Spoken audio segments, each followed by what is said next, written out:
বকেয়া দিয়ে আশায় বুক বেঁধেছিলেন রাজ্যের লক্ষ লক্ষ সরকারি কর্মচারী এবং শিক্ষক শিক্ষিকারা। কিন্তু ফের আশা হত, ফের পিছিয়ে গেল বকেয়া ডিএ মামলা। আবারও কিন্তু খেলে দিল রাজ্য। যতই প্রথমের দিকে রাখা হোক, টপ অফ দ্য বোর্ড রাখা হোক এই মামলাটিকে, কারণ 2 নম্বর সিরিয়ালে ছিল বকেয়া ডিএ মামলা, সেই মতো প্রথমের দিকেই ওঠে ডিএ মামলার শুনানি। কিন্তু ফের কিন্তু রাজ্যের এক খেলায় রীতিমতো সব চিৎপাত। ফের ফের বড় সড় ধাক্কা খেলেন রাজ্যের লক্ষ লক্ষ সরকারি কর্মচারী এবং শিক্ষক শিক্ষিকারা।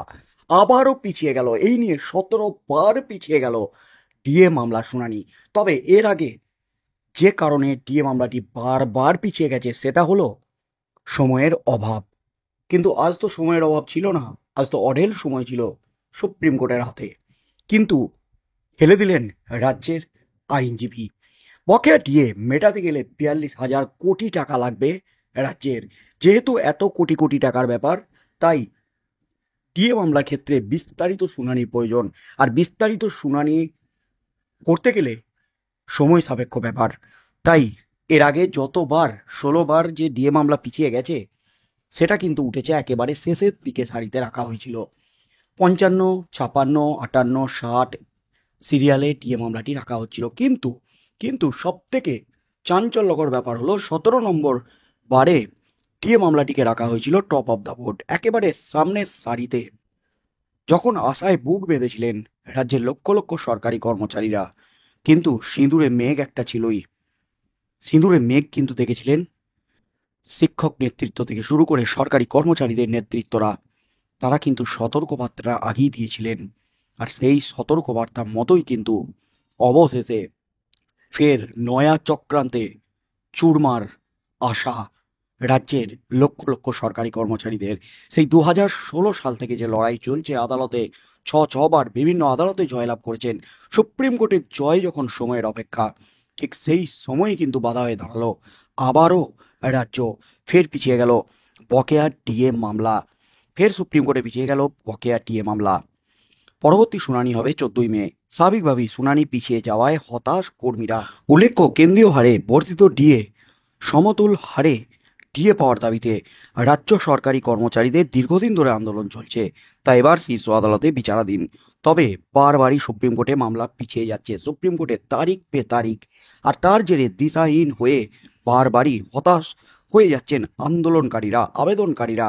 এদিন ফের একবার হতাশ তারা।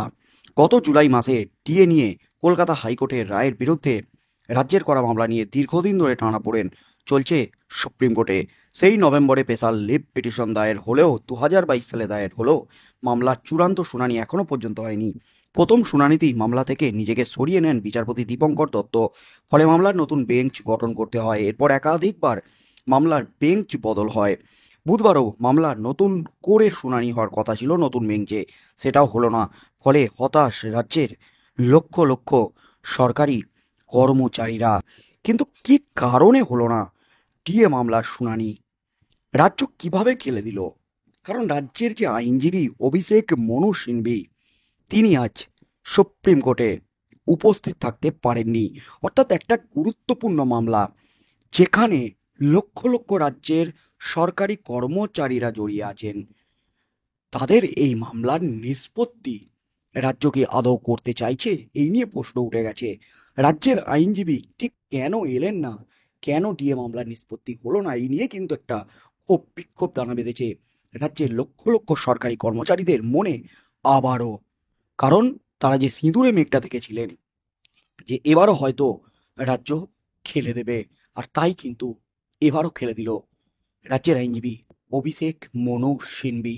ফের পিছিয়ে গেল ডিএ মামলার শুনানি। 14ই মে ডিএ মামলাটি উঠতে চলেছে সুপ্রিম কোর্টে।